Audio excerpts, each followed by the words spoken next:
a little low today. Bert hit me up last night. He's going to be out today. I let him tell that story when he gets back.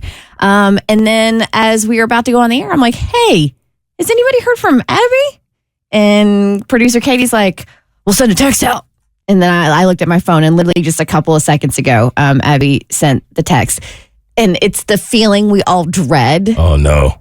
And she's like, I completely slept through my alarm. I'm running to the station. I almost want to hit her up and be like, don't run, because then you're just going to be more of a panic. But and once that adrenaline starts coursing through your veins, you can't stop it. Yeah, don't run. Drive through. Krispy Kreme on your way here. Bring us donuts.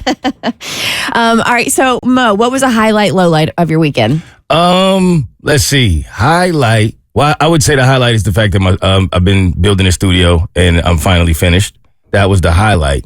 The low light was the fact that right before we did a photo shoot for the studio, everything fell apart. Oh, no. What happened? It's a story I'm going to tell later in the week, but it was one of those situations where you build everything and for weeks you're ready to go. And then the moment that the photo shoot is about to take place, everything starts to fall apart. So there was literally like 10 hours of just calling people to come to the studio to fix almost everything. It was like electricians, everybody. So is the studio in your apartment or is it at a third location? It's in my apartment. Gotcha. I turned one of my rooms completely into a studio, which it's been a journey. It's one that I'm proud of now, but it's a little harder than I anticipated it to be. Gotcha. Cassie, highlight, low light from the weekend. See, low light was probably just yesterday was laundry day. So much laundry. The never-ending laundry. That's what I sing to myself every single time because it makes me feel better. You still have to go to a laundromat? I do. And I felt guilty because I used half of the washers in there yesterday. We had a lot. But the highlight was the Atlanta United block party was on Saturday. So even though the weather, blew, it was at Old Fourth Ward Skate Park. And I took the kids down and they all started playing soccer along with Asa, Bert's girlfriend's son, with a bunch of 20-something old dudes with neck tattoos. And these guys were just kicking the ball around. And then, the kids kind of got in on it. And they were playing with the kids. And then they played keep away. And it was, honestly, I did not expect, a really cool, hip 20-something to spend 30 minutes playing soccer with 5-year-olds. And yet, 12 of them did. Oh, it was really cool, actually. See, highlight, low light. I don't know what this says about my weekend, but the low light is a little more prevalent than the highlight. I don't know what was... I don't know if it was a full moon. I don't know what was in the air. I don't know if something's in retrograde, but... Everything is in retrograde right now. Jimmy was going through it yesterday. We had not one but 2 tantrums. Uh-oh. And they were gnarly ones at that. Bart was, and we even had a babysitter for the early part of the day. So, we had help yesterday, and because we were trying to get stuff done before we leave for, Bert's Big Adventure this week, which is our nonprofit. We take kids with chronic and terminal illness to Disney World, and we actually fly out on Thursday. So just trying to get a bunch of stuff done. But I don't know what happened to that kid, but he literally lost his friggin' mind. So that was definitely a low light. Oh, man. Had him seen him, thank goodness it's far and few between. I was about to say, does this just happen time to time and you kind of got to let it be what it is? It is rare. And so I chalk it up, at least what I told myself, especially when he was an infant and a baby, when they got super cranky, it meant that they were going through a leap. And I don't know if you remember me talking about leaps, but it means they're learning something new. Mm-hmm. And so they're grasping a new concept or something like that. So I was like, he's just really smart and he's learning something new, which is why he's acting like an a-hole. I got cousins that be learning a lot. Right? Well, after your brain's fully developed, that doesn't count anymore. Exactly. It's only when you're little. That's what I'm telling myself to make myself feel better. I just cry into a glass of wine. I did. I texted my husband and I'm like, listen, I don't know what's going on, but I'm fraying at the edges. So, if you could expedite getting home, that would be great. And for some reason, and it's not for some reason, there is a scientific reasoning behind it. Kids act out more around their moms than they do anybody else. And it's just because we're their safe space and they feel like they can, which sucks because we're the ones that love them the most right beside their dad, but for some reason they feel the need to lash out at us. No, it's so bad and it gets so overwhelming that like my husband and I have a code word now so I can tap out. It's parlay. Yeah, like the pirates, like Pirates of the Caribbean. But parlay either means I'm being a little biatch and I need you to like tap in so I can go lock myself in a room somewhere because I'm about to snap. Or it means you're being a little bee and you need to check out. So if one of us says it, you have to respect the parlay. You cannot question it. Oh, wow. It is just it's a safe word except for parenting. Parlay and you either leave or you point to the person who needs to leave. So you can call the other person out too? Oh, wow. But you can, the deal with parlay is you can only use it when it's absolutely necessary. It is not a weapon to be wielded. So it has to be true to the situation, and the other person just has to accept it. Ooh. And then my highlight was a cup of cappuccino. That was your highlight from the weekend, was a cup of coffee? You gotta have a different highlight. No, it really was. So that's now my special treat, and I found a new coffee spot. Because my go-to is closed on Sundays and Mondays. So I was it's a place called Perk. And it's there kind of off Roswell Road and Wyuka, I do believe. And it has a very colorful outside to it. And I was like, I had my book because I'm reading the Throne of Glass series. So I had my book and I had some time before. I had like 30 minutes before going to an appointment. And I was like, I searched and I'm like, oh, Perk. Never heard of this place. So I walked in. I ordered a cappuccino. It was so flavorful and so frothy and so perfect. And I sat there and read a couple chapters of my book with a cappuccino. And let me tell you, as a mother of a toddler going through some that was the highlight of my weekend. Okay, I'm not fighting it. I get it now. Don't take it away from me. Makes perfect sense. Literally a sip of cappuccino was my highlight. Bert's not here, and this was specifically for him, but I'm going to go ahead and share with you guys anyway. So Bert has been lamenting that his Instagram algorithm is a little on the negative side. It's terrible. I can't open any social media network without getting instantly depressed. So, and I mean, I do get some of that stuff, but I'm oddly proud of what I've curated on Instagram because I typically am laughing my butt off and I'm constantly sending out memes and stuff like that to my friends. Apparently they call that pebbling. So is it penguins who do this? Yes. Yep. So penguins will do pebbling where they bring little like treats to you or whatever as a way of thanks. And those are my memes, are my little treats that I send to people. So I pebble people all the time. So in order to like save Bert's Instagram algorithm, if you two have found yourself like in this lull, and not even a lull, but you feel like your cortisol rise every time you log into social media because it's always doom and gloom, check out some of these people, okay? So, Mo, I know you weren't a fan of The Office, right? You didn't watch it? It's not that I wasn't a fan. Yeah. I just never even attempted to watch it. Gotcha. Cassie, I know you are a fan of The Office. So, as am I, at Office Bloopers and at The Office Fails. So, any type of blooper always makes me smile, and at The Office Fails are just Office memes. So, I follow those, and they never fail to make me laugh. Okay. Then there's one called at Unspirational. So it's not inspirational, it's unspirational. So it'll basically tell you what's the point of hanging in there. Just go ahead and fall to your demise. But that's my kind of humor. Right? But it's behind like these beautiful photographs and there'll be like a picture of Mount Kilimanjaro and it'll just be like, hey, you suck. You can never attempt this. Don't even try. Okay. So it's silly stuff like that. And then I have one called at SB Mowing. All right. I love following this guy. So he goes around and he mows and weed eats people's yards for free. I've seen this guy. I adore him so much. So he'll get leads from neighbors and stuff like that. But typically it's an abandoned house. And so he does it for the neighborhood and he does it for the neighbors and he does it all for free. So if you just like follow his channel, that's how he's able to keep doing this. And it is like mesmerizing. There's an ASMR aspect to it as far as watching him because he'll set up the camera and you can see like the whole process. And then afterwards he'll do the before and after photos. But there was a sweet little old lady that he helped out recently, and she was absolutely precious. I think we have a little bit of her. How long has it been like this? Well, I've been a month trying to get someone it can mold. Oh, yeah, and you haven't been able to get anybody? No. And see all these cracks? Yes. What if I clean all those up for you? Yes. And then I can clean up this sidewalk real good and get you a little area where you can get into your car a little bit easier. Oh, that makes me so happy. So I can mow all this. Yeah. Yep, I'll do that. And then, yeah, I'll do the entire backyard, whatever you need. I'll do it for free. I won't charge you a penny. Oh, thank you. You're welcome. I'll get it looking like a whole different property. Does that sound good? Oh, yeah. Absolutely.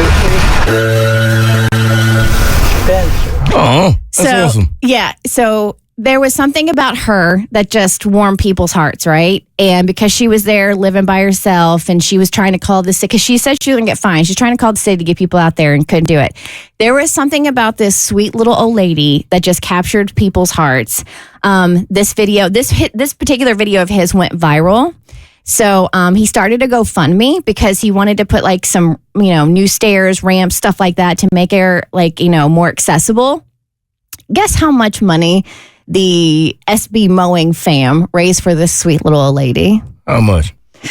$550,000. What? So if you want your day made, go to SB Mowing's page and go look at the video of him telling her that they raised $550,000 for her. So he's putting it in a trust for her so nobody can have access to it. Like it's nice. They're working it so that that's her money and nobody can come in and take advantage of her, and then they're going to use it to do like different things around the house and just make it more accessible for her. But I mean, talk about a feel good of the year, and she's just, oh my God, she's so precious, and that's the reason why she went viral. That's beautiful. Welcome, Abby. How you feeling? Oh my God, there is no wake-up call quite like the adrenaline rush of going, there is no physically possible way for me to get to work on time. That was, I'll be honest with you, that was objectively terrible. And I never want that to happen again. Is that your first time that happening with the Bert Show? I think my first time missing work ever. Really? And I don't know, I have a very specific alarm system.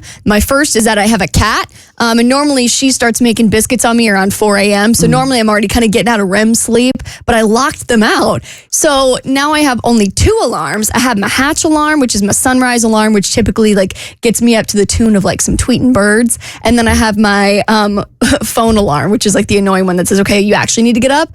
And none of them went off this morning. I woke up and I'm like, that's weird. It says 5:55. That's not what it normally says. And I immediately sent a text and I was like, I don't care what I have to do. I will be there as soon as possible, knowing I was probably going to miss the first break. But yeah, that was not fun. Well, you're here now. Thank you. Happy to be here. And are you ready to get a electric fly swatter to the hand? This will be the second worst wake-up call of my morning. All right, so fly swatter facts. This is going to be our Black History Month edition. So what I have done is taken what Bert wanted was just like, some fun facts, and we get to, learn something new on the Bert Show and try to make ourselves somewhat intelligent and turn it into a little bit of game of stupid, because that's what I do. So I have an electric fly swatter here. So you can my electric fly swatter. Mm-hmm. And so we're all going to go around the room and we're going to share a fun fact. Pose it in the way of a question, and if nobody can answer your fun fact, then you're in the clear. But if somebody else in the room knows the answer, then that means you have to get electrocuted by the fly swatter. Okay. Now, last time the only person was Bert, because you pretty much guessed what his was. Like ketchup was used to like fix something bubble guts or something. Yeah, some with gas and medicine. Yeah.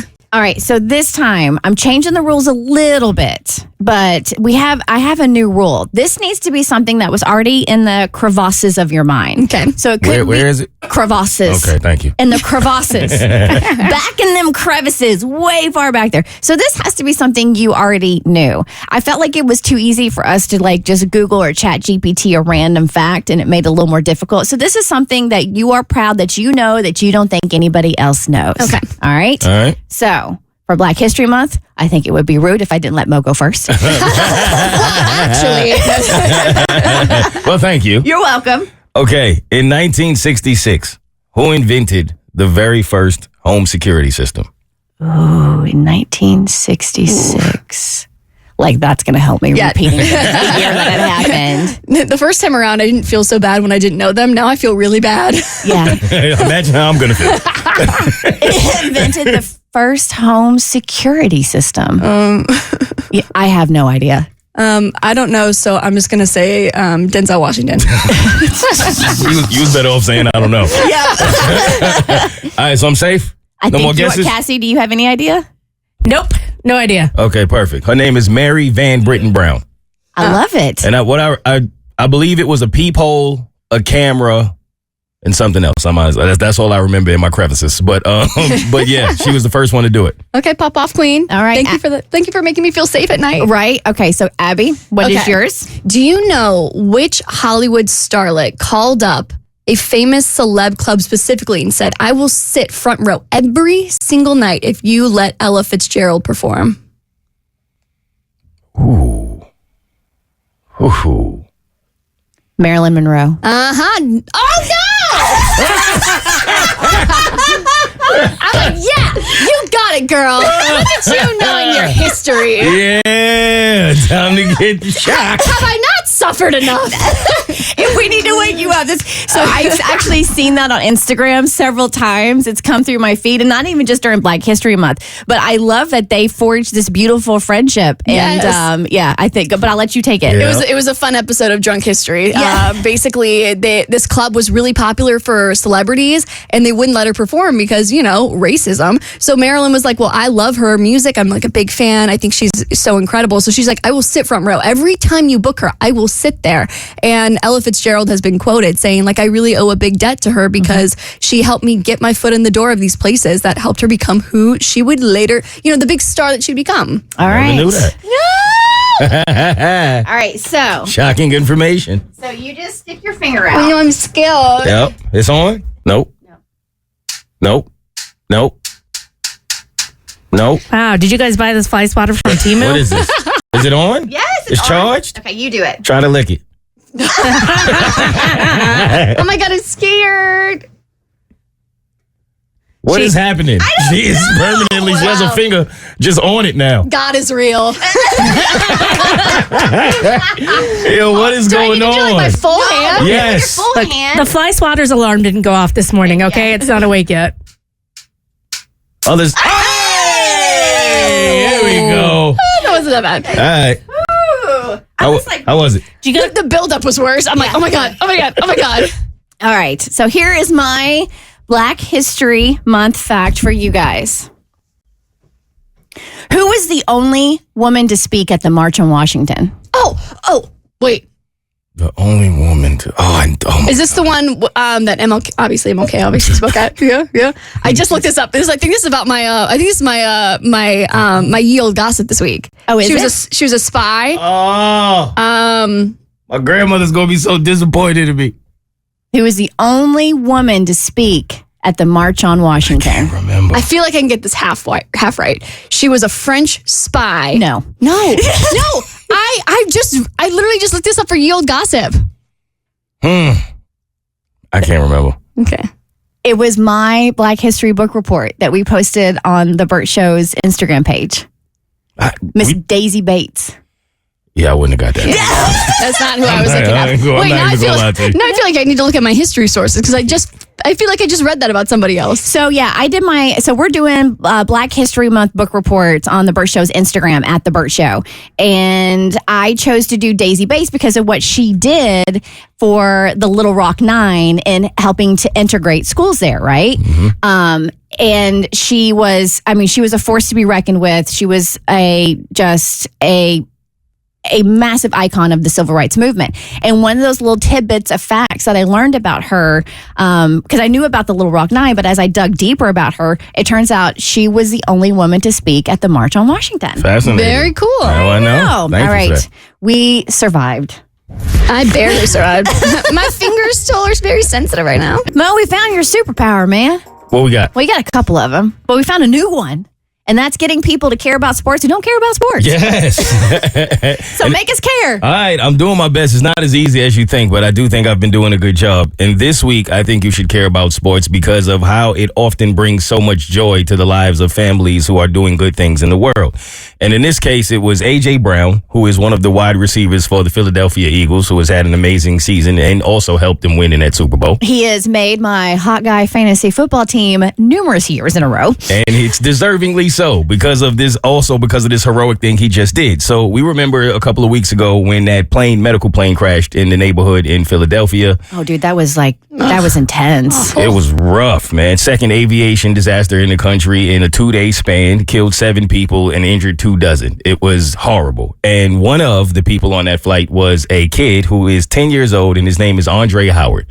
And on that flight, he was on there with his dad and his sister, and he reached over at some point on that flight to try to save his sister's life. And when that happened, a metal rod from the accident actually hit him in the head, and the doctors told his family that he wouldn't be able to survive because of this accident. Well, he did survive. And when he came to, he had 2 questions for his dad. They literally said the first 2 things he said was, 1, did I save my sister? Is she okay? And 2, did I miss the Super Bowl? He wanted to know if the Philadelphia Eagles had played in the Super Bowl because apparently him and his dad, that's been their way of bonding since he was born. So that was his 2 questions. So he learned that he saved his sister, and he just wanted to know if he missed the Super Bowl. He asked what dad was. So again, he wasn't on the flight because nobody survived who was on the flight. No, correct? he was on the flight. Oh, he was? It was 24 people that got injured and 7 people died on the flight. Oh. So there were survivors. Okay. So he was on the actual flight. Wow, that is intense. Mm-hmm. And so the dad posted this story on social media for everyone to see, and A.J. Brown was one of the people who saw this story. So he reached out to the family and told the kid, listen, after this amazing, heroic thing you did, we're playing for you. I'm 1,000% playing for you on Sunday, and hopefully we'll get this hardware. And when we do, I will come back and visit you and your family. And sure enough, this happened right before the Philadelphia Eagles was set to fly to face Kansas City, and they won. And the first thing that A.J. Brown did was, once he got his trophy and all of his stuff in line, he flew out to see the family. He went into the hospital room. He took pictures with the family. He kicked it with them for a little while. He even called Saquon Barkley, the star running back of the Eagles, so that Saquon Barkley could talk to Andre too. So they all kicked it with the family for a little bit, and Saquon and A.J. Brown both decided to just dedicate this entire Super Bowl victory to Andre for having such heroic and being such a brave young boy and saving his sister on that flight. What a beautiful thing. Like, as soon as he wakes up, the first thing he asks is, my sister okay? First thing he asked. And then the second thing. So anyway, the Super Bowl, did I miss it? Now that I know that my sister is okay, did I miss the Super Bowl? I mean, and as his sister, girl, like, you are going to have to, he's going to be getting his way for a very, very, very long time. Absolutely. I'm bringing that up every chance I get. Every chance. Remember I saved your life? Yes. I can see them beefing, like, he's like, no, I want to go to Burger King. And she's like, no, I want to go to McDonald's. He's like, remember when I saved your life? That is forever. That is not going to happen. All right. So dating 2 women over Valentine's Day can get a little messy. And it got a little messy for him because he accidentally switched their gifts. Cassie has the email. I need some serious advice because I royally screwed up on Valentine's Day and now I don't know how to fix it. Here's the situation. I've been dating 2 women, nothing exclusive, so technically I haven't done anything wrong. But my mistake? Yeah, I mixed up their gifts and now I'm in a mess I don't know how to get out of. So let's break it down. One of them, Sarah, is cool. We have fun together, but I don't see it turning into anything serious. There's just something missing, you know? The chemistry is okay, but I don't feel that spark when I'm thinking or where I'm thinking about her all the time. On the other hand, Jessica is different. I actually really like her. She's smart, funny, and just has this energy that makes me want to see her more and more. I've been leaning toward making things more serious with her, but I haven't had the, quote, let's be exclusive talk yet. And because of that, I planned their Valentine's Day gifts accordingly. For Sarah, the one that I'm not into, a box of gourmet cookies from a popular bakery and a simple generic Valentine's card. Just something casual to acknowledge the day without leading her on. And for Jessica, the one I actually want to pursue seriously, a luxury flower arrangement and a high-end designer perfume gift set that I had shipped straight to her place. I wanted her to know I was really into her. Well, guess what? Like an idiot, I completely switched the gifts. I placed the orders late at night. I was exhausted and I just made a stupid mistake. Sarah got the flowers and perfume, and now she's acting like she won the girlfriend lottery. Meanwhile, Jessica got cookies and a generic card, and now she's been distant, probably thinking I don't see her as anything special. So now I don't know what to do. If I explain the mix-up, I look like an idiot. If I let it play out, I risk losing Jessica for good. Do I try to fix this or just roll with it? Help a guy out. All right. So one, I don't think there's any fixing this. I know you're not technically doing anything wrong because you're not exclusive with either one, and you are, allowed to date multiple people at once. I think you're going to have to roll with it, but I don't know what that looks like. Oh, I think this man totally deserves what he got. You're telling me you're excited about a woman. You're excited about Jessica. You think like this could be something serious, and yet you still haven't broken things off with Sarah. I think this is karma coming to bite you in the butt for not ending things and being clear about your intentions. I agree. And I also think that's how you fix it. Absolutely. I think this was the universe's way of saying, what are you doing, dummy? Right? No, normally, if you're in a situation like this, it's because you don't think anyone is the one. So you're trying to figure that out. But from what he's saying, it sounds like Jessica is the one, which means now you're just wasting Sarah's time. So to me, if there is a fix, it's to now you got to have the exclusivity talk. Oh my gosh, how do you even go to Sarah and be like, okay, yeah, I don't want to date you anymore after you get like a $200 perfume set and then lilies that are like covering your apartment? Some people believe in a breakup gift. I am actually, I'm not taken back, but I didn't realize you guys would be like so, emphatic that he got what he deserved. I mean, because the way he's speaking about Jessica is like he's really into her and he really wants to be exclusive with her. So there you go. You found your person.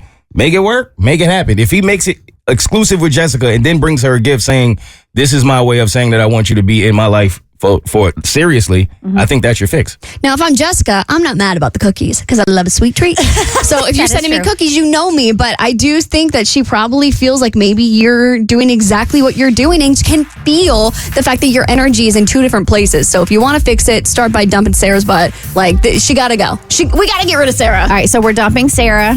But again, Jessica doesn't know Sarah exists, so that's not going to do anything for her per se. It's going to put Sarah in her place and know that there's nothing moving forward. But what does he need to do again to really like show Jessica how much he cares? Make it exclusive and get her a gift for making it exclusive. Oh, that fixes it. What's a good gift for exclusivity? It's not seeing Sarah. You're trying to do something good, Mo. No good deed goes unpunished. There it is again. It's so true. But you scarred your friend into never working out again. That's impressive. I think I scarred him for life. Did you really? I really do think I did. And as I'm telling this story, I want y'all to try to envision what's the absolute worst thing that could happen to you in the gym. I break a sweat. I perspire. Then I have to wash my hair and screw up my whole hair washing schedule. The hair routine is ruined. I mean, I immediately go to something like bodily fluid, like your stomach is upset or something like that. I think it's worse. Oh, wait. I was thinking the same thing. It's worse. Like you go down for like a deep squat and then all of a sudden you hear, oh, yeah, you're right. And then everyone in the gym looks at you. Or maybe not because everyone's got AirPods in. Yeah. True. Much rather have any one of those things happen to me than what happened to him. Really? Oh my God. Gym this weekend. Yes. Did he get his period? Did he bleed on his leggings? I think he would have preferred that as well. Did he?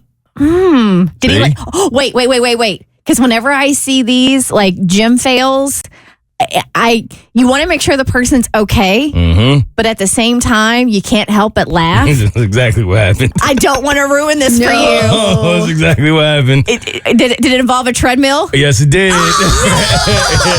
Yes, it did. How do you always know? I don't know. So I never thought of this happening in the gym. I don't know why I never even considered it. Never thought it would be a problem. But boy, did it become a problem this weekend. So, good friend of mine who has been wanting to get in the gym for a very long time. And he's dibbled and dabbled a little bit, but he's just never committed to the bit. And he comes to me in recent times and he's like, yo, I met someone and I really want to take my workout routine more seriously. So I'm like, that's awesome. Whatever motivates you, whatever gets you there, let's do it. And so he calls me and he says the next time, because I was actually in a slump myself. And that's for anybody listening. Everyone goes through slumps. Yeah. Every single individual who goes to the gym goes through it. A lot of people think you don't when you've been doing it for years consistently. but it happens to the best of us. And I was in like maybe a 1 or 2 month slump. Yeah. So for me, it always happens like if I get sick or I'm under the weather and then I miss a couple of yoga sessions and then you realize how nice it is to be lazy. Yes. That's how it starts. If I'm under the weather and I miss 1 or 2 classes, before I know it, I'm like a month or 2 in and I haven't gone. It's a momentum thing. Yeah. And you just got to ride. So a lot of people don't know how to get that momentum back to being in your good graces. And so it was tough for me, but I did what we've talked about doing, and I never did it before, but I finally went to the gym for 15 minutes. Really? I normally got 30 minutes or more. But I said, if it's 15, if that's all I can do, that's all I can do. So I went for 15 minutes. The next day I went for 20. Next day I went for 25. And then I'm back in my groove, my normal groove of things. So it does work. So he called me and told me, since you're back, the next time you're in the gym, I want to go with you. I'm not making any excuses. Nothing is stopping me. I said, bet. So it was Friday. I normally don't go on Fridays, but I'm trying to get my situation back. So I went on a Friday. I called him. I said, I'm going to the gym in an hour. Expecting him to have a whole different excuse. He did not. He showed up. He pulled up. He was ready to go. So I'm like, all right, let's go. So we go downstairs. We're in the gym and we're warming up. We haven't even started the workout yet, right? It's about three or four people in this gym with us. That's another thing. It's normally empty, especially on a Friday. Like a Friday, I'm usually safe. But for whatever reason, it's like there's a couple in there and then there's another person in there and we're all working out. So I wait for them to get off the treadmills because there's only a couple treadmills. And I told them we're going to start by stretching and then we're going to get on the treadmills. He said, cool. Right after we finish stretching, we get on the treadmills. Now, I'm walking because I don't run until the end of my workout. I start off by just walking. He didn't want to listen to me. Gotta loosen up them joints, man. Exactly. He's like, nah, I'm going hard, right? Like, I'm going hard. So why is the man who never works out not listening to the man who does work out? This is how it always goes. Okay. Every single time. Try to make up for lost time. He feels like this is going to do something because he hasn't worked out in a year. So he's going hard. Yeah, I see him going up level 3, level 4. He's like, we only running for a couple of minutes, right? I'm like, yeah. He's like, so I'm going to break this sweat. Seems like right after he says that, all the power goes out. The power and the power goes out in my apartment often, a little more often than I'd like it to. But I never considered what would happen if the power went out while you were running on a treadmill. You would hope that the treadmill was built in a way that it would just steadily slow down. That's what I thought. No. It does not. It just stops? It just stops. I don't know if that's the treadmills we have, but so no matter how fast you're going, yes, if you're like a gazelle on this thing, yes, and the power goes out, it's just gonna That's stop. it. So much so I Googled it because I was like, do we just have like bad treadmills? And no, Google told me no, that's how most treadmills are designed. That you have to be very careful of that, which again, I've never thought of. But yes, if it stops, it's stopping. So I'm walking on this treadmill and the power, and it was like a second of, okay, maybe it's going to be okay. But I think that's because I was walking. It was very easy. Like I tripped a little bit, I stumbled, but I caught myself. Yeah. He did not. I think he was doing at least level 4. And I saw it happen. I saw like almost like his knee, it like hyperextended a little bit, but then it didn't completely, but it looked like it did. The step he took, and then he fell, he like collapsed almost, and he hit his head on like the corner of where the handle turns into the machine part where you press the buttons, and fell backwards and rolled off the treadmill and just laid there as if life as we knew it was just over. And it's all dark. And it was dark now, yes, but the people saw and heard the fall. Oh yeah. And I bust out laughing. I felt bad, but once I saw him move, I couldn't hold it anymore. Once you knew he was alive. I knew he was alive. And I'm like, come on, man. Well, get up. What are you doing? He just laid there. He was like, he got up. He had a little knot on his head. From where he hit the treadmill? From where he hit the treadmill. It was like you can see the knot literally kind of like swelling in and out. Like a cartoon character when it starts to... Yes. And it was like starting to move a little bit. And he didn't say a word to me. Like he just got up. Well, that's not your fault that the power went out. I think he was just over it all. I don't think he didn't really blame me, but I just think he didn't want anything to do with anybody in this moment. And that was just the warm-up. You guys didn't even work out. We didn't even work out. The lights came back on, I think maybe 30 seconds later. It wasn't that long. And I looked at him and I said, let's go. We got to finish. He just grabbed his towel and his keys. And he just walked out the gym.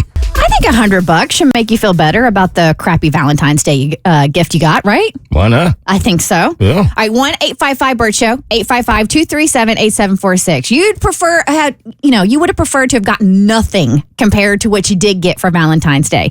Brian, what crappy Valentine's Day gift did you get? Hey, so good morning, y'all. Morning. It's not a crappy Valentine's Day gift that I got. It's one that I gave, and I feel bad about it. But I didn't get off work until about after midnight. I'm a chef. So I went to our local Quick Trip and got like 10 packs of candy for my girlfriend. Brian? Should have done chef? that. Yes, ma'am. Yes, ma'am, he says. What? So just to let you know, Ma'am. we're not going to reward you for your bad gift-giving skills. You know Valentine's Day's on the same day every year, right? Yes, well, we did also get each other the new Magic the Gathering release. That was supposed to be our one gift to each other. Uh-huh. I didn't feel like that was enough to express my affection. But yes, I take full responsibility for not planning more ahead. I wanted a little something extra to get for her because, we're both nerds. I don't get this. I don't get the sense you're getting the $100, but I do want to give you my congratulations. Thank you for being self-aware. It sounds like you are a great partner who's able to look themselves in the mirror and recognize that 15 bags of Skittles is not going to cut it. Why didn't you just cook for her? Give her a chef. Don't they have leftovers? Yes. Basis. That's not a gift. That's expected. Okay, so here we go, Brian. What I am going to give you is some airtime. So if you would like to profess your love to your girlfriend and give her a belated Valentine's Day shout out on the air to make up for the Quick Trip candy, go for it. Thank you.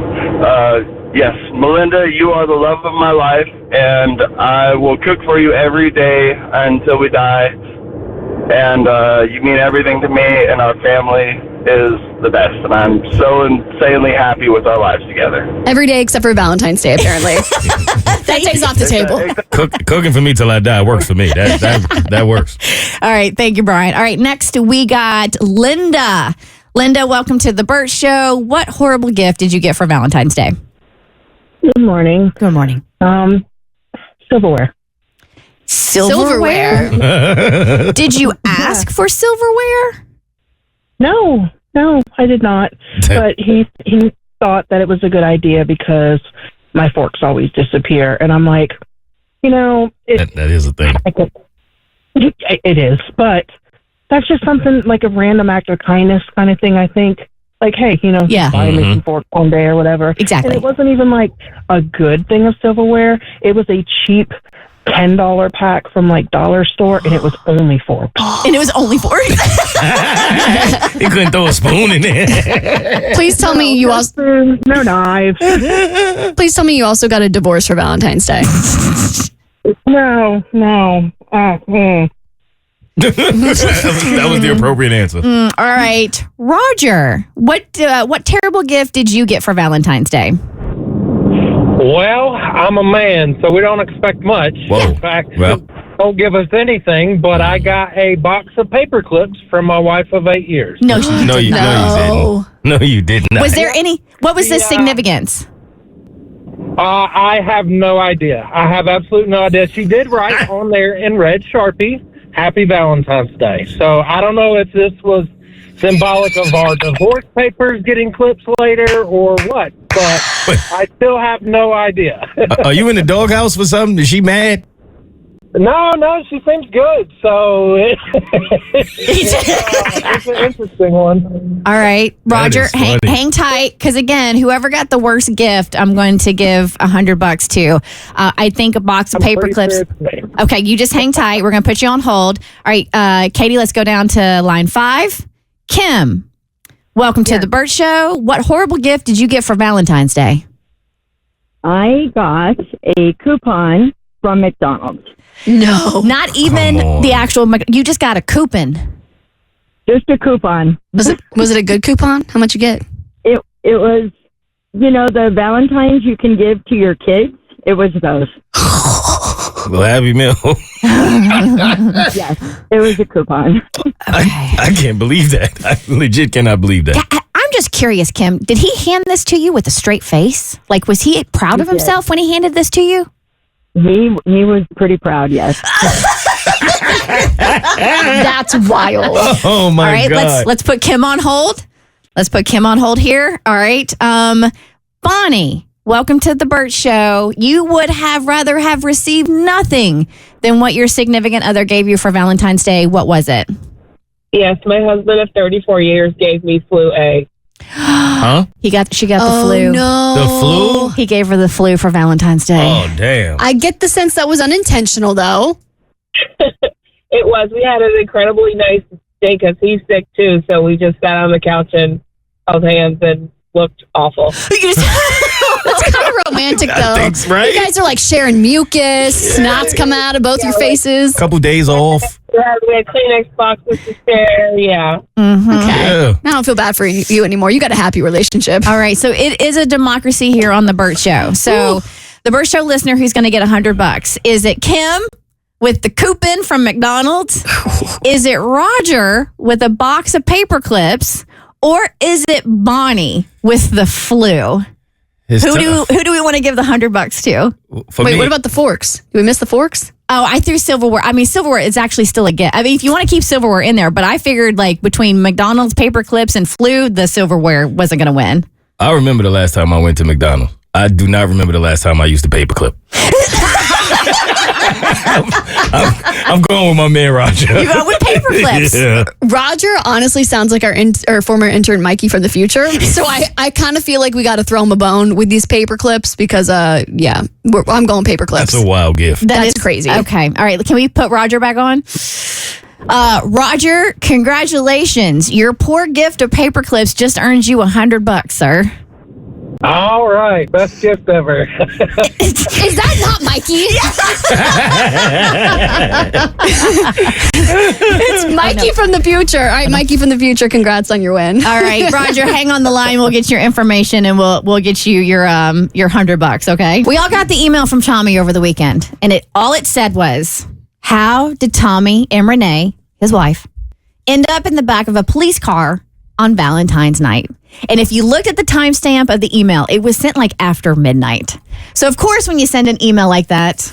Did I really send it after midnight? Yes, you did. That would have been real time. That was real time. So when I'm putting all this together and, the next morning we get the email, I immediately respond back and I'm like, well, with the tease like that, you made it into prime time. Welcome to prime time on the Bert Show. Tommy, yes. How did you and your wife, Renee, end up in the back of a police car on Valentine's? I would say... You like handcuffs that much? We've had... Hey, it was V-Day. Gotta turn it up. These weren't the furry kind either. No. So, yes, we were in the back of a police car in Cleveland. Ohio? No, Cleveland, Georgia. So, we've had many great Valentines. How many Valentines have you celebrated together, Tommy? Let's see. This year will be our 29th wedding anniversary. We were together 8.5 years prior to that. So we have been together over 37 years. Wow. It's a lot of Valentines. That's a lot of Valentines. Mm-hmm. The only other Valentines that would be worse than this one is when I broke my ankle and was in the ER on Valentine's. But I had planned a special Valentine's weekend. We were going camping. We recently bit the RV bug, and we got us a nice little RV travel trailer. And we were going to Vogel State Park, which, by the way, is amazing. I talked to producer Tracy. She and her husband, Scott, had gone there and gotten a cabin. They got cabins. They got the camping, and we were going to do the whole camping thing. So I don't know if I've mentioned this, but I drive an electric vehicle. And pulling a camper is a new experience. This is only our second camping trip. We were on the way and we're pacing good. I'm looking at the mileage. I'm thinking, okay, we'll make it. And, we were going to charge anyway. I have to charge. So I'm on the way. And how long does that take? Charging? Yeah. Anywhere from 20 minutes. I mean, you can get 80% charge in like 20 24 minutes. Okay. Depending on the charger, but the charger we were going to was slower and it was going to take longer anyway. That's fast. So that's what I was thinking. Yeah. So yeah, but a lot of times it might take an hour to get a full charge. And this particular time I needed a full charge because there we were cruising down the road and we pass this one. We're looking at the app that tells you where the chargers are. And there was one behind us like 5 miles and we would have to do a U-turn, go back and do that. But we had enough charge at that point to do that. We didn't do that. Renee, I'm not going to throw Renee under the bus, but she goes, "Oh, we'll make it."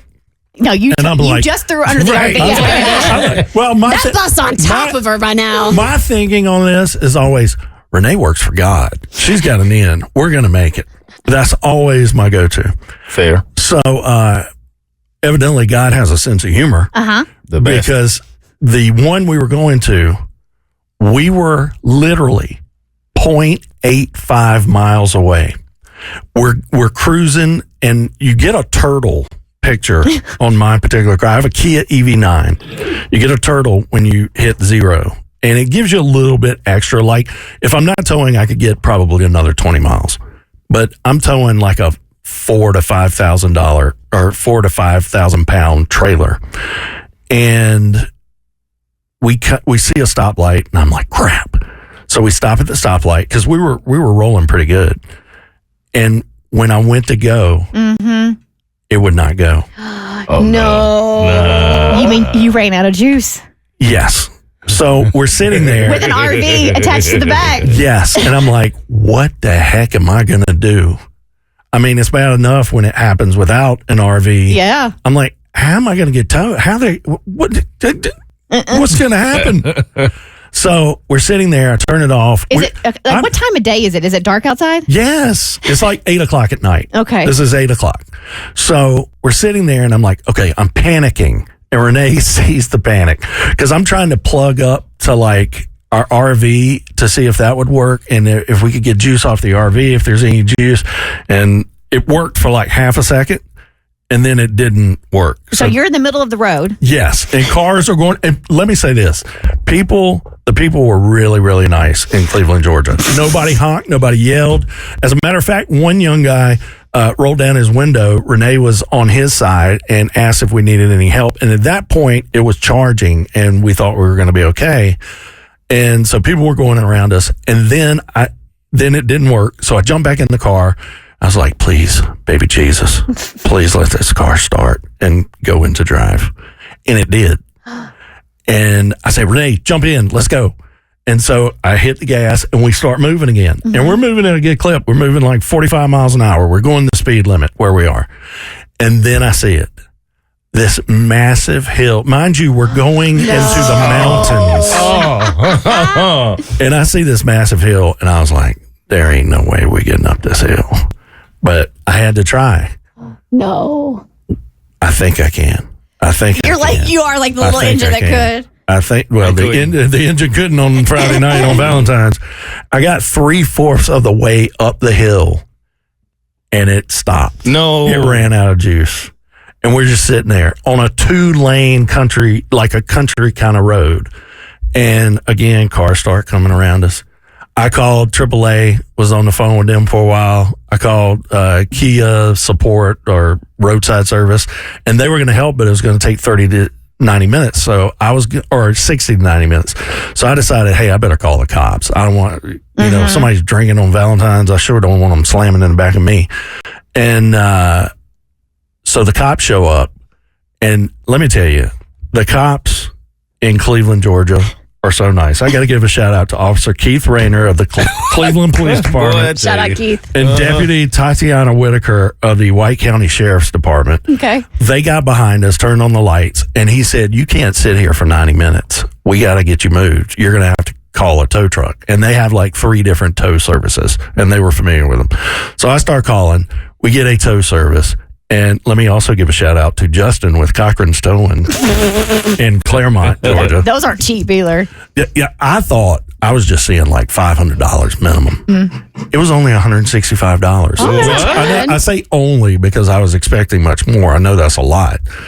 But $165. They had, and with my EV, they have to put it on a flatbed because you can't roll it. It'll mess the car up.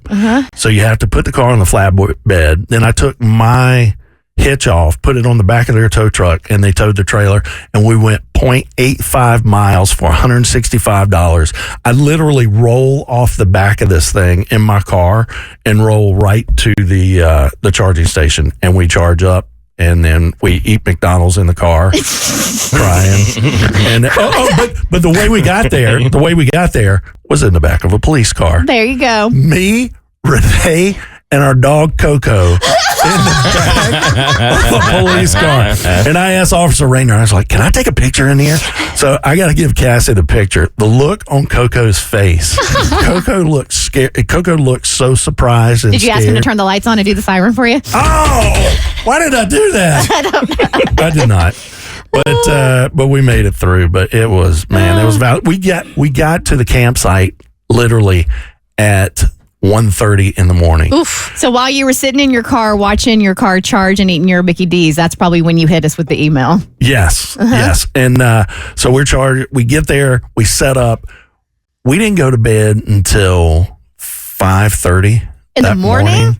Yeah, because you have to set up outside. Yeah. And it took us a little bit because this is only our second time doing it. And man, I just want to thank the police force in Cleveland, Georgia. We are ready to get the update. So, Abby, if you can break everything down leading up to where we are now, why did Karen call us on Valentine's Day? So Karen called us up because even though things are assumingly going well with her relationship, she did find a card that said it was addressed to his work wife. It was like a manufactured Hallmark card that says, "Happy Valentine's Day, work wifey, love you." He got her some candy. And of course, you're really bothered by that because it feels like maybe something could be going on at the office if he's giving this woman a gift specifically addressed as his work wife. And so now she's going to call us up and tell us where she's keeping the dead body. It's in the trunk of my car. So yeah, and she knows this coworker, and she has met her, and she wasn't jealous of her in any way, shape, or form, but she was like, I don't care if you guys are buddy at work, but to give another woman a card on Valentine's Day just didn't sit right with her. So, all right, Karen, last time we spoke to you was last Friday morning, which was Valentine's Day. What ended up happening between you and your hubby? Well, right after I got off the phone with you, I decided, you know what? I'm just going to confront him before he leaves for work. I think that's smart. Talking. Hey, look at this. Abby, we're about to have some communication/confrontation. Love an adult conversation on the show. I was like, I'm going to rip the Band-Aid off. So while he was eating breakfast, I plopped that ridiculous work wife Valentine's card, and I put it right on the kitchen island, and I was like, what is this? And at first, he got mad at me because I snooped. That's that old reverse psychology move right there. I'm not a fan of that move. It's giving gaslight. It is. I mean, technically, total gaslight. Technically, he's not wrong. Like, you went into a bag that was not yours, therefore you were snooping. But if it was just a Target plastic bag, why would you not look in it if it's in? It wasn't like, I don't know. I'm still team you. I feel like that wasn't the proper response if you're going to have an adult conversation. I think the fact that it was just in a Target bag and him using the word snoop to me says like you feel guilty. So it feels like snooping to you. All right, go ahead, Karen. Totally. Thank you. So he keeps going on about how I invaded his privacy and how I shouldn't have looked in the bag. But I shut that down real quick because we know that is not the issue here. The issue is that he thought it was appropriate to buy a Valentine's Day card for another woman.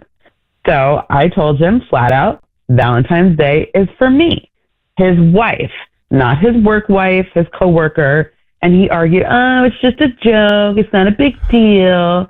And but if it's so harmless, why is he so defensive? Why couldn't he just say, you know what, honey, you're right. That was dumb and move on. But instead, he doubled down, saying I was making something out of nothing. Oh, you never tell a woman she's making something out of nothing. As a comedian, I don't get the joke. I don't get it. Why is it funny? Yeah. Okay. So, of course, at this point, I am seeing red, and in a fit of rage, I grab the card and I rip it in half, and I threw it in the garbage right in front of him. No, that's funny. There's your joke. Do you want to hear? Laugh. Good one. Oh, I'm sure you got so amped up in the moment. I kind of don't blame you, Karen. Yeah. So, of course, he just shook his head and grabbed his stuff and just left for work. Okay. So what happened when he got home from work? Well, later that night, after we both had finally cooled down, we had a conversation, less heated, but still tense. And, at this point, he either refuses to get why I'm upset or he just doesn't get it and he's just clueless. So now here I am, still mad. Yeah. Still feeling disrespected. Yeah. And I don't know where to go from here. I mean, at what point... So, Mo, do you just have to agree to disagree? Like, who here has to, what's the word I'm looking for? There has to be give on somebody's part. If I'm being honest, if I'm you, Karen, I'm not giving. No. I don't see it. This, to me, is not hard to understand. I don't think so either. It's very simple. It seems as if he just doesn't want to maybe admit that he's wrong, or maybe he's hiding something even more. I don't know. But to me, your wife says Valentine's Day is for me. That's a pretty easy understanding. I feel like, Karen, like if you always, and I don't want to say like you're pulling a card, but if you always pulled this card of getting upset, right, to try to get your way, that would be one thing. But if this is not a regular occurrence and this is not like your MO, if you are, I feel like you need to pick and choose your battles in a relationship, and this is one you chose, rightfully so. I'm hashtag Team Karen on this. So when you present this, like, hey, my feelings are really hurt by this. Like, this is something that I feel is crossing a line. I know you guys. I know that there is nothing going on, even though he's probably going to use that against you. But it feels disrespectful to know you're giving another woman a Valentine's Day card, whether it's as a joke or not. I feel at this point, he's the one that has to back down and be like, you know what? I'm sorry. That was not my intent. I think we understand it's intent versus impact, but he still has to understand the gravity of the situation and the impact it had on you. Thank you. That's how I feel. Because, I know this woman. I don't get mad that he talks about her, that they hang out after work, go have happy hour with the coworkers, but it's Valentine's Day. Come on. If there's one thing I've learned about arguing with women, is that you've got to really lead with your emotions. So I think he's seen the logical thing here of like, well, I didn't do anything, I didn't mean to do anything. And you've just got to come full frontal with your emotions and say, hey, I know maybe you heard X, Y, and Z, but I just want to let you know how this is impacting me emotionally. So maybe try running it back one more time. And if not, murder's still always on the table. That escalated. All right, she already knew her man was cheating. That was a given. But she also wanted to know if he was cheap. Turns out, yes. He's a cheater and he's cheap. So how did Valentine's Day end up for our To Catch a Cheater War of the Roses Bert Show listener? We're going to check in with her for just a minute. But I wanted to share this because it ties in with this whole cheating segment that we have coming up. How Faith Evans caught Biggie cheating. This is crazy. So I found this at Golden Era Stories. And the way Faith Evans caught Biggie cheating is kind of genius, and the woman has a secret power that I didn't know you could possess. Big was just younger. He was just slipping up at times, just getting caught up and just doing stupid, man. It messed up their marriage. So if Faith wasn't a singer, she would be a great detective. God, my ears are golden, let me just tell you. I recognize the tones on the dial pad and dialed this girl's number back. Yo, she pressed redial on the phone and she listened to the tones that play back. And when you press redial, go do do do do do do do do do. And she listened to every tone and found each number from the tone. Like, who does that? That's crazy. I never heard that part of the story. Right? So she would sit there and she hit redial and she'd listen to those tones and she could tell what was a 1, what was a 2, or what was the 3? Like she figured it out, and that's how she was able to redial the number. That's insane. I know the tones sound slightly different, but I don't know them enough to know which number represent which tone. She wanted to find out. She's on a mission. This is why the FBI should be all women. Right? Facts. Right? All right, so let's get Chrissy back on. So for last week's To Catch a Cheater War of the Roses, Chrissy was hitting us up, and she's like, listen, I know I'm with the dirtbag. I know he's cheating on me. We live together. I'm just trying to get my ducks in a row before, so I can move out. And so I've just been sitting on this. But she had found out he was cheating a while ago. And then the nail in the coffin was the fact that she had set up the Open Table app on his phone, and it was her account. And he made a reservation for a fancy dinner that she was not invited to, and she knew it was for the other woman. And because it was the Open Table was set up in her account, she got the text message to confirm the reservation. So she knew what time they were eating, where they were eating, all of that stuff. She wanted us to do War of the Roses to be like, okay, I know he's spending X amount of dollars on her. I want to see if he's going to cheap out and send me, his girlfriend, the free flowers. Which he did. And they were a very romantic, my devotion, my undying love is to you type of flowers. So we were taking some Bert Show listeners, calling up, giving her advice. And one person said to cancel the reservation, which we thought was genius. But then a guy called up and said, don't cancel it. Show up there. Be there when they arrive to bust him in person. So, Chrissy, girl, give us the update. What happened?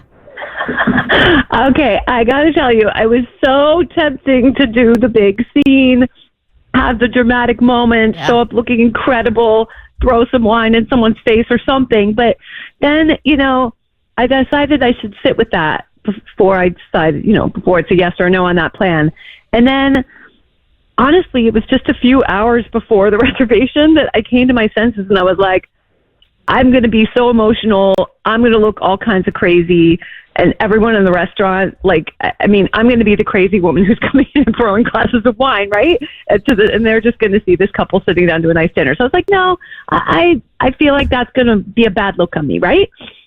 So instead, now remember, this is a few hours before, I just canceled the reservation. You did? Ooh. I like that. I like that move better. Because like you said, you're just going to be the one with egg on your face and looking crazy. And he can just use that as an example of, see what I'm having to deal with?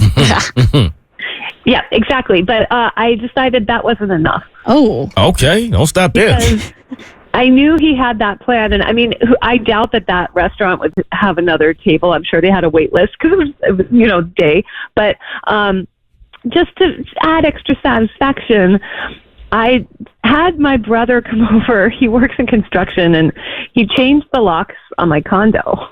Oh my God! Oh, nice! Wow, diabolical! Yeah. I dig it. Yeah, and I'm renting, and so technically you're not allowed to do that. But he can change them back before I move out, and that's at the end of this week. So, so worth it. And really late that night, I heard him come home from his gaming night with the boys. And I had left a note on the door. It was short and sweet. I said, I know everything. Stay with whoever you had dinner with tonight. And I put the restaurant's name. And... how sweet it was. I was inside sipping a glass of wine, just enjoying the amusement of all of this, because he's he tried his key, didn't work, banged on the door, banged the door more, tried calling, tried texting, more banging, more calling. And I was just sitting there smiling with my glass of wine. It was it was like music. It was beautiful. And it took him it was a while. I was actually surprised I was hearing from the neighbors. Just 20 minutes later, he left. I'm guessing he went to whoever's. Yep. And he's come back a couple times since, but I haven't let him in or spoken to him. I'm just, just leaving that be.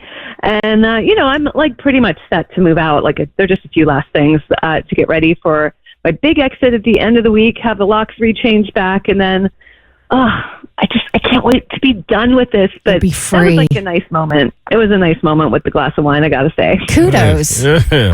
I'm not mad at the gameplay, Chrissy. Don't be mad at the game, or don't be mad at the player. Be mad at the game. Facts. I'm sorry this happened to you, but you are an inspiration because this is exactly how I would want to handle it. I was about to say, I'm like, I almost feel like him cheating on you is worth the satisfaction that you've gotten from knowing that you called him out. Like, I know this sucks, man, but I mean, you got one up on him.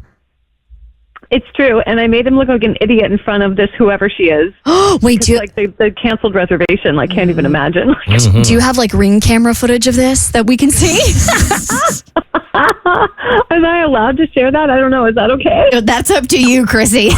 We ain't gonna say no. Why not? All right. Well, thanks so much for the update. Hope the moving out goes smooth for you. Stay strong. I appreciate you and all your support. Thank you so much. You're so welcome. All right, switching gears here. Mo and Abby, if you had the opportunity to speak to somebody on the other side, so a family member who is no longer Earthside with us, somebody gave you the gift of a psychic medium, would you take them up on that?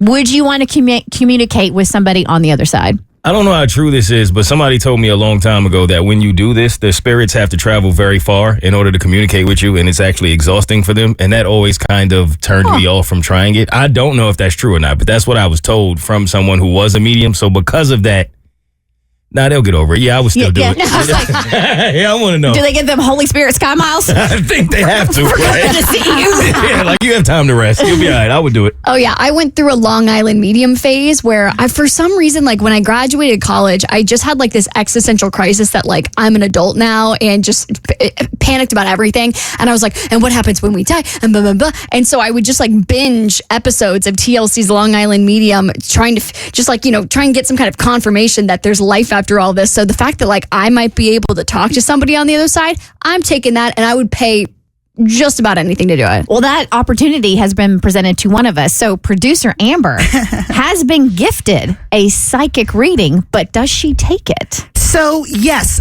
if you're new here, back in the day, I was on this web series called Between Women. And one of the other actors, Dredd, a really good friend of mine, we've been friends for 15 years. So crazy. I feel old.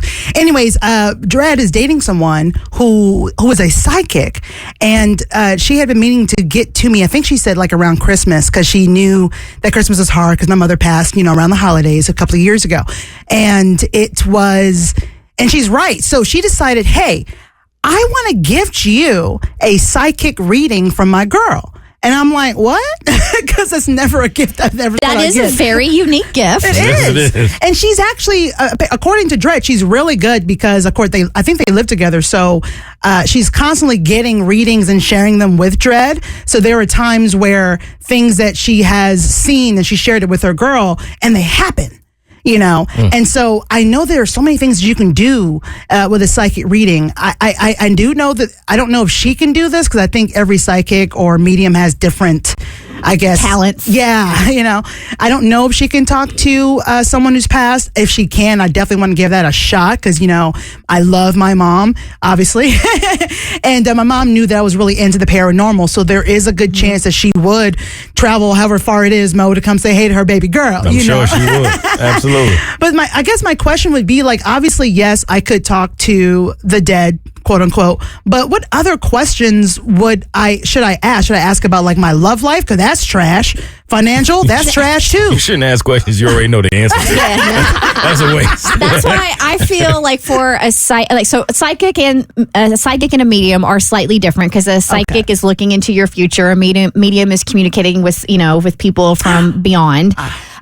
So depending on her quote unquote gifts that she has, if I'm going to see a psychic, I'm not asking any questions. Mm-hmm. I don't know if you've been instructed to give prompts to help guide them in the reading, but I would just be like, okay, here I am. What do you see? What are you picking up from my vibe? What are you picking up from my aura? What are you picking up from my energy? Because the skeptic in me is, if I ask a question I feel like it's going to be a leading question for them. That's so if you're true. asking about your love life, I feel like they're going to hook into that and be like, well, she's asking about her love life. That probably means it's not very good right now. Yeah. So I'm gonna play into that. That like would be that. my concern coming in with prompts or questions. I like that.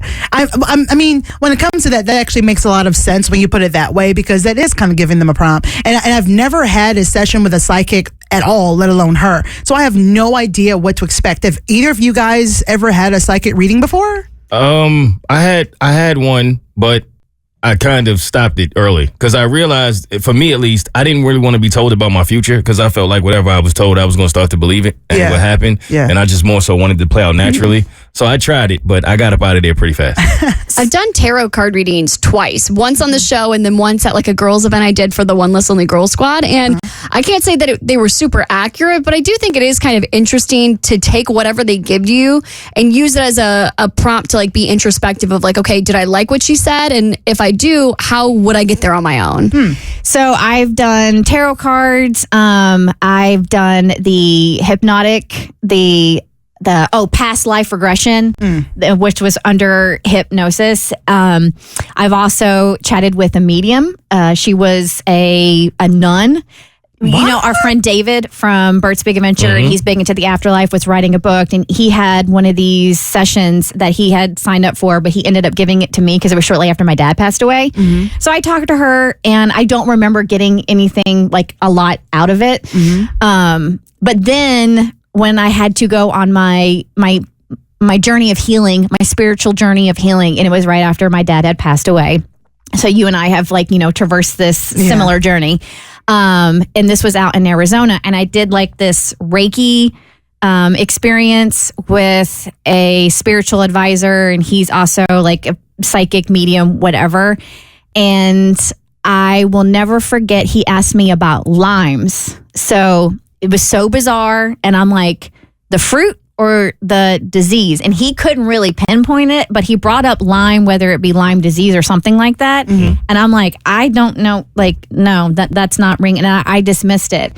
Well, it was later that night. So I had that session with him, which was wild and which was crazy. And he's like, after you're done, go dip into the pool and then like submerge yourself and then come out cleansed, blah, blah, blah. I'm like, this is so he's telling me I got to bathe. Yeah. And I'm like, and I was in the pool and I'm like, what am I doing? So I went to the room and took a hot shower, and I just started I just started falling. I just laughing at the whole lake, and I couldn't stop laughing. And then I started crying laughing. And I went to a spot, and this was in Tucson, Arizona. And I sat down on a bench, and I'm looking at these, cacti and these mountains and the sun setting. It was gorgeous. And I'm like, I'm going to listen to my dad's voice. And I hadn't done it since he had passed away. So I sat there and I pulled out my phone, and I had all these voice notes that I saved of him before he passed away, right? So I'm listening to him tell a story. And in the story, he brought up Lyme disease. What? Just the one clip I chose to listen to. Wow. And he mentions Lyme and it was like something about a tick or what. It was like a crazy random dad story, right? It was about the bluegrass mafia. It was so random. But in it, he mentioned that, and I immediately stopped, and I felt like that was a way of me connecting, and that was like a little bit of a sign that he's there, even though I can't physically see him. He's there. And it's so random, but it wasn't random to me. It made sense to me. So I feel in that instance, if, as long as you go in somewhat protected, I don't say you have to go in completely guarded, because I was definitely guarded when I did the experience. But I want to encourage you that if there can be, as long as no harm can be done, and you feel there's a potential of some healing, then go for it. I think it's going to be fun. Dred's a really good friend of mine, so I'm looking forward to it. So you're definitely going to do it? I'm going to make an appointment. She came in here, she's like, my mind was made up. Yeah, I was doing it. I'm just scared. I'm going for it all the way. This. Dads, if you take this as a personal attack, I think you're missing the message. Because if you are how do I want, again, I want to tread lightly here. It's a thin line. It is so thin. Because I feel like if you know the answers to these questions, then you are not the dad we're talking about. But you have to recognize that there are dads out there that need to step up and help out more when it comes to the mental load. So, as a mom, obviously this this is in my algorithm because all the parenting stuff is in my algorithm. And I will have to say, I think for Cassie and myself, because our husbands are stay-at-home dads, we don't have to deal with this. Yes, there is definitely mental load when it comes to being a mom or being the default parent. But in this instance, I think if we ask any of these questions to our husbands, they're going to know the answers to them. But listen to, she is a page turner. This is from Instagram. She is a page turner, Paige, because her name is Paige. It's kind of clever. And she's going to break down what she's talking about when it comes to moms, even if when they're a working mom, tend to be the default parent. This is a viral tweet that's going around and I want to talk about it. It says, I'm preparing a client for a custody trial. I said, tell me the name of your child's teacher, pediatrician, dentist, their shoe size, clothing size, known allergies, favorite food, and best friend's name. The client said, why is any of that relevant? Now, before we talk about why all of that is relevant, I want to ask you, do you think the client is a mom or a dad? Most of the commenters assume it's a dad, including this one who said, fellow dads, do we know any of this stuff? I had my wife write it all down because I'm working my X to the Y to 100% provide for my family. Now, why do we all assume it's a dad? We assume it's a dad because there are many double standards that exist in parenting. We assume that women, regardless of whether or not they're working, will carry the mental load of raising children. They will know what size clothing they wear. They will take them to doctor's appointments and dentist appointments. They will talk to their kid's teacher and they will coordinate play dates with the kid's best friend. They will do that work, regardless of whether or not they work. But for dads, we often excuse them from active parenting or knowing this stuff about their kids because they have a job. And whether or not it's a well-paying job, we will often excuse men from knowing this information because they are working. But we do not do that for women.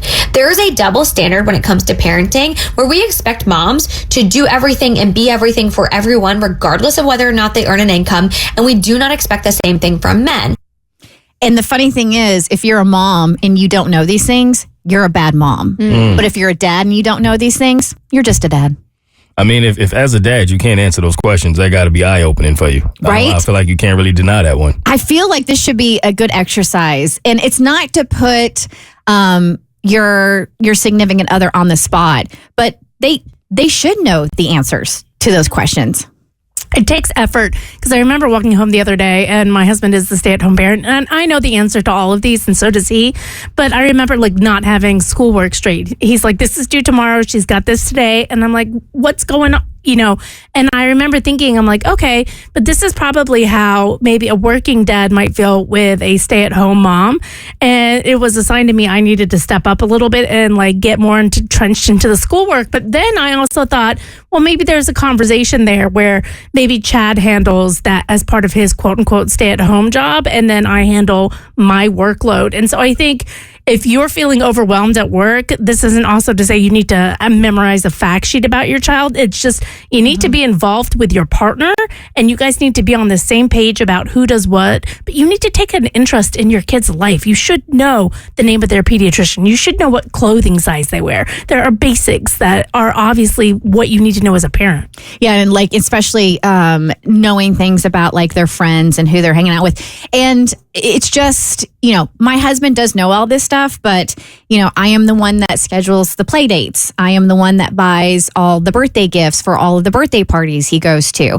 I'm the one that signs them up for the summer camps. I'm the one that signs them up for the after school activities. I know we have Shining Hearts on Monday. I know we have Hola Amigos on Tuesday. I know we have Petit Picassos on Thursday. I know that we have, what do we have on Friday? Oh, we got STEM on Friday. And I know where I have to pick them up at what spot.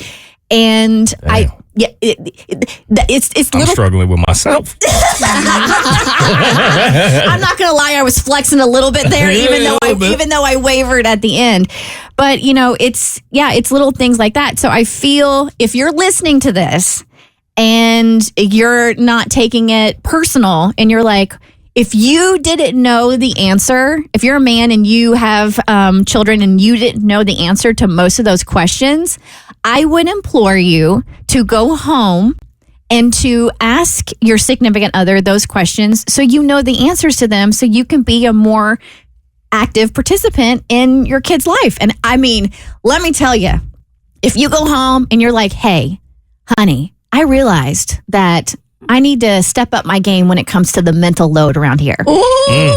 Right? The physical load is about to be a lot heavier, my guy. I'm going to be honest with you. I don't know where this is going, and I feel like this has high train wreck probability.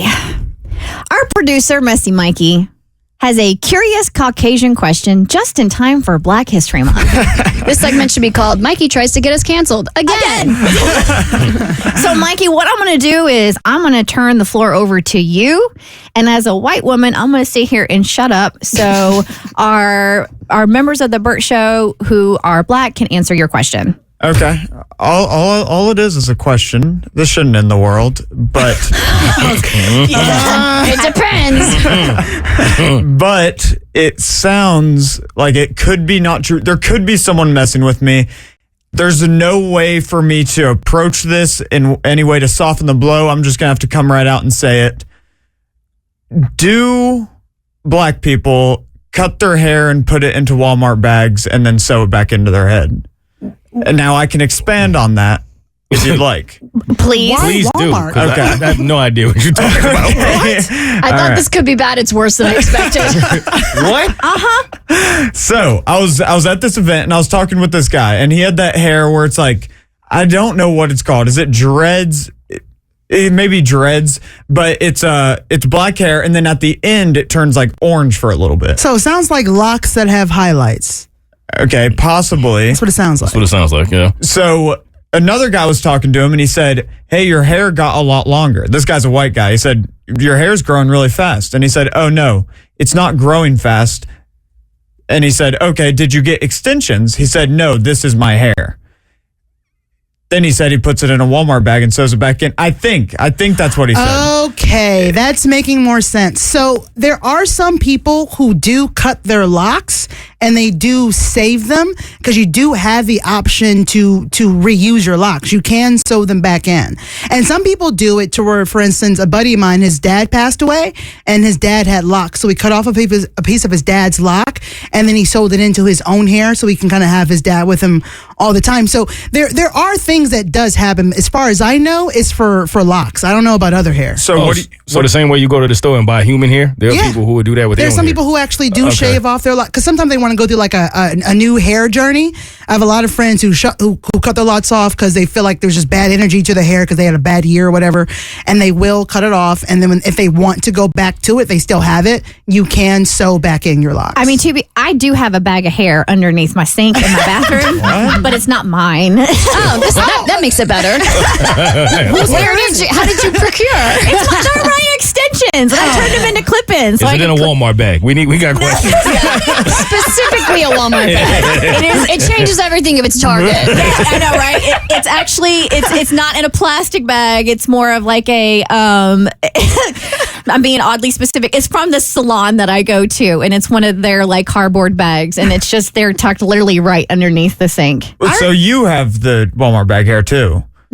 But it's no. I mean, I think I'm more confused now. Can we do this as well? Can I cut my hair and put it back on? I doubt it. That's what I should have I don't think your hair will be able to do that. See, locks your hair is together. So shaving off your hair, which is very like thin and stuff, I don't know if it's going to do the same. No, he can do it. Can he? He'll just put it on a track. Yeah, you put it into like a weave or a wig. Wait, can I ask how y'all do it? Do you sew it in or do you tie it? Well, I've never done it, but I did interlock my locks when I first got it. So they take like a little crochet needle or whatever, and they just kind of interlock it. So when I get it started, it will begin to lock on its own. Like sewing. Kind of, yeah. Sounds right to me. Together. Yeah. I don't have hair. Never have. All right, do you feel better? I feel better, and I think that wasn't that bad at all. I think you learned something today. I think we survived. It was scary, but we got through it. We did it. Next time, wait till March. I mean, we were just like a couple of weeks away, Come on, man. we close, man. When you ruin segments enough on the Bert Show, it becomes a segment in and of itself. Jackson ruins everything. Jackson ruins everything. Jackson ruins everything. Jackson ruins everything. Why do you have to ruin everything, Jackson? Yeah, why do I have to ruin everything? And speaking of ruining everything, remember last week when I ruined everything, including the audio stager that Mikey and I decided to make together? You literally ruined your own intro. Literally ruined our own intro. Now, bear in mind, I appreciate Kaylee and his daughter's help in making that one, but we took it upon ourselves to make a new one, which we thought was pretty good, but it kind of got panned a decent bit by you guys. But let's give that one a listen one more time.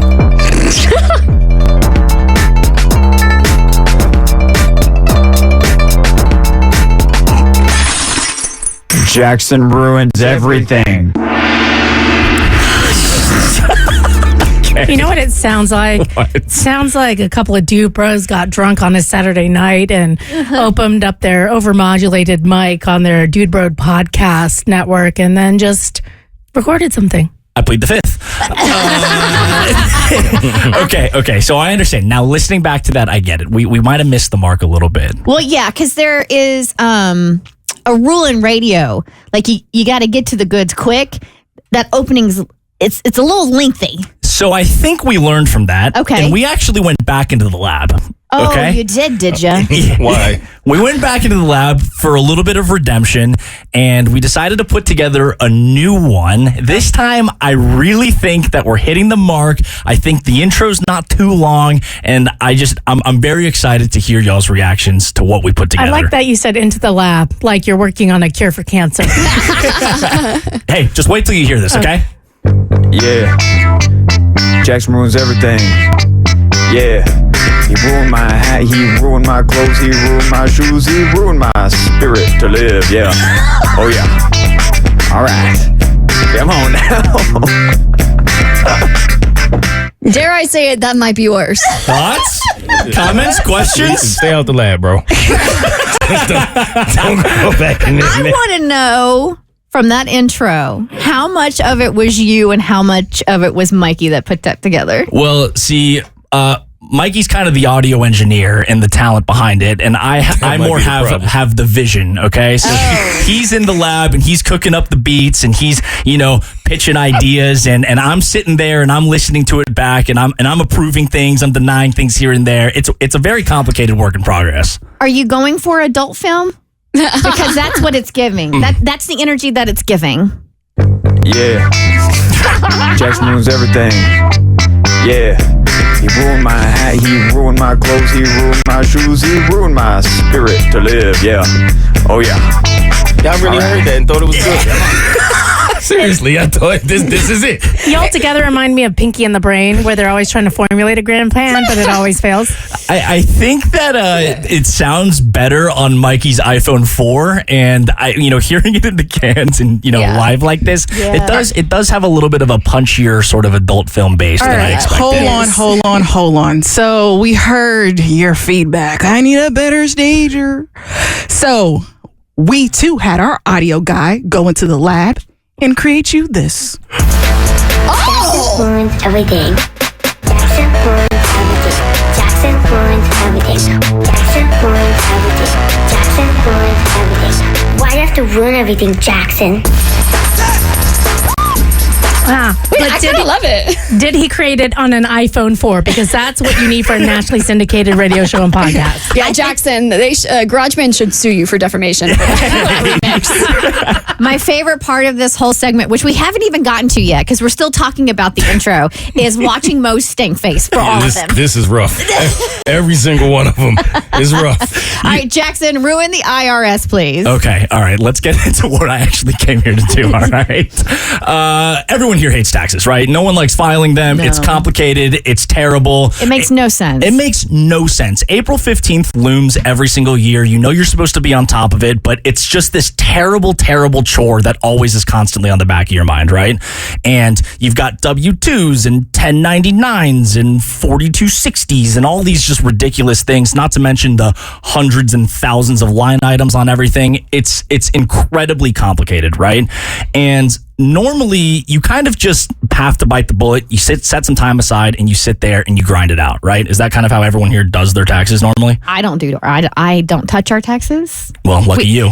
My husband, that's his domain. Insurance and taxes. My hubby gets to handle both of them. I love that for you. Yeah, I I know Abby was brought to tears one year. Last year I was crying because last year was my first year filing for my business taxes, and I was just like crying in my closet, being like, I wanted to go to school to talk and make jokes on the radio. I don't know how to do this business stuff. I recently met with a financial planner, and I was like, I don't know how I got here. Like I shouldn't handle money. I don't want to deal with this TIN BS. Like no, I want to laugh, haha, make jokes, and not deal with all this crazy IRS stuff. Right, and look what you've kind of had to do is you've had to circumvent doing it yourself by having to pay someone to literally do it for you, right? And so there's a reason why it's this complicated. And at the end of the day, it doesn't have to be this complicated. So the IRS knows how much you owe in taxes every year already prior to you filing. So you're like, why don't they just send me like an invoice basically and have me pay that? Bada bing, bada boom. Like they do in other countries. Exactly like they do in other countries. But we don't trust ours. Right? So this is called return-free filing. This has been brought up in Congress several times. And basically, they send you your completed tax reforms, and you just go into review and make sure that everything looks good. 99% of the time it is. Good to go. Done. The problem here is that the two major companies that are behind your electronic filings for taxes, which are TurboTax, which is owned by this company called Intuit, and H&R Block, actually lobby the government and pay millions upon millions of dollars to intentionally keep your taxes more complicated. Okay? It's one of those things where when you go on these sites, you can pay more for them to help make things easier for you. So in other words, they make things complicated so that you have to pay them to help you out and make things simpler. Make sense? It does make sense. It makes sense. It's jacked up, but it makes sense. I want to sue them for emotional distress, actually. I mean, it's basically, it's completely unnecessary, and other countries have really got it in the bag. And I hate that every year it's something new and there's more things that you have to keep track of. And I absolutely hate it. Mo, do you do your own or do you get a CPA? I used to do my own. I started getting a CPA about 2 years ago. Right. And especially when you have more complicated taxes, you've got property taxes, you've got other investments, you've got all these other investment vehicles, it makes filing much more complicated. And so basically these electronic filing companies are in it with Congress, and they try and act like they're doing something altruistic. They're saying, we're here to provide this service for you. But what you don't realize is behind the scenes, they're intentionally actually, one, not only making things more complicated, but also hiding intentionally the free services that are out there and promoting their own their more expensive services for you. That's messed up, man. It's so messed up. Here. Thanks for ruining that. Yeah, there you go. So that'll make you even more upset next time you file your taxes. Thanks for ruining everything, Jackson. That's what I'm here for. The Bert Show.